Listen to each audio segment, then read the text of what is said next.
নারায়ণগঞ্জের রূপগঞ্জের এশিয়ান হাইওয়ের মদনপুর হতে গাজীপুর পর্যন্ত 4 লেনের কাজ ধীর গতিতে হওয়ার কারণে রাস্তার বেহাল দশা পরিণত হয়েছে। বৃষ্টি হলে বড় বড় গর্তে পানি জমে প্রতিদিনই ঘটছে দুর্ঘটনা। ধুলা বাড়িতে চালক, যাত্রী ও পথচারীরা প্রতিদিনই 2 থেকে 3 কিলোমিটার যানজটের সৃষ্টি হচ্ছে। দ্রুত কাজ শেষ করার জোর দাবি জানিয়েছে সকলে।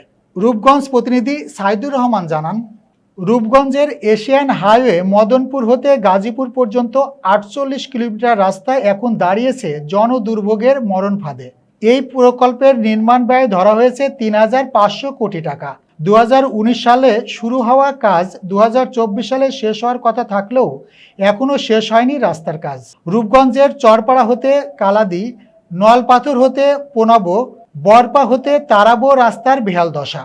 ধুলাবালিতে কুয়াশাচ্ছন্ন হয়ে পড়েছে রাস্তা। এতে ঠান্ডা, নিউমোনিয়া, শ্বাসকষ্ট ইত্যাদি রোগে আক্রান্ত হচ্ছে পথচারী, যাত্রী ও চালকরা। ঈদকে সামনে রেখে প্রতিদিনই 3 থেকে 4 ঘন্টা যানজট অতিষ্ঠ যাত্রীরা।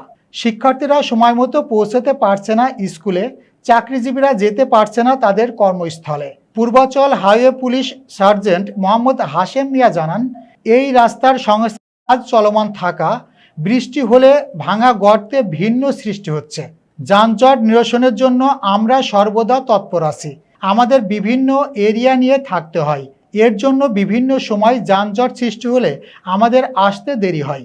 উপজেলা সহকারী ভূমি নির্বাহী ম্যাজিস্ট্রেট ফরিদ আল সোহান জানান, আমরা সড়কের জনপথ কর্তৃপক্ষের সাথে যোগাযোগ করার চেষ্টা করছি যাতে দ্রুত রাস্তার সংস্কার কাজ শেষ করে সুন্দর একটি ঈদ উপহার দিতে পারি এবং গাড়ি চালকরা যাতে অধিক ভাড়া না নিতে পারে সেদিকেও লক্ষ্য রাখছি।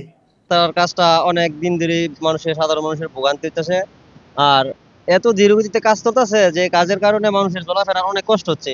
একটু বৃষ্টি হইলে অনেক গভীর গর্ত হয়ে যায়, গাড়ি উল্টে যায়, মানুষ চলাচলে অনেক কষ্ট হচ্ছে। মানুষ, গরিব মানুষ, বড়লোক মানুষ যারা আছে সব কষ্টে আছে, কারণ এই রাস্তা যাতায়াত করতে গেলে সারাদিনের যানজট শেষ হয় না।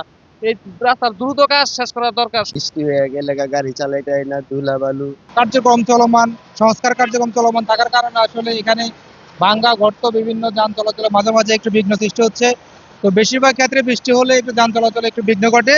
তো সেই ক্ষেত্রে আমরা হাইওয়ে পুলিশ আসলে সদা সর্বদা তৎপর আছি এই যানজট নিরসনের জন্য। যাওয়া উপলক্ষে মানুষজন যেন স্বাচ্ছন্দ্যে এবং নির্বিঘ্নে ঈদ যাত্রা করতে পারেন সে লক্ষ্যে জেলা প্রশাসনের উদ্যোগে আমরা যারা নির্বাহী ম্যাজিস্ট্রেটগণ আছি তারা সার্বক্ষণিক আমরা দায়িত্ব পালন করব। আমরা নজরে রাখবো যেন সরকার নির্ধারিত ভাড়ায় যেন গণপরিবহনগুলো ভাড়া আদায় করেন এবং সেই সাথে কিছু আমরা অভিযোগও পেয়েছি যে কিছু রাস্তার সংস্কার প্রয়োজন।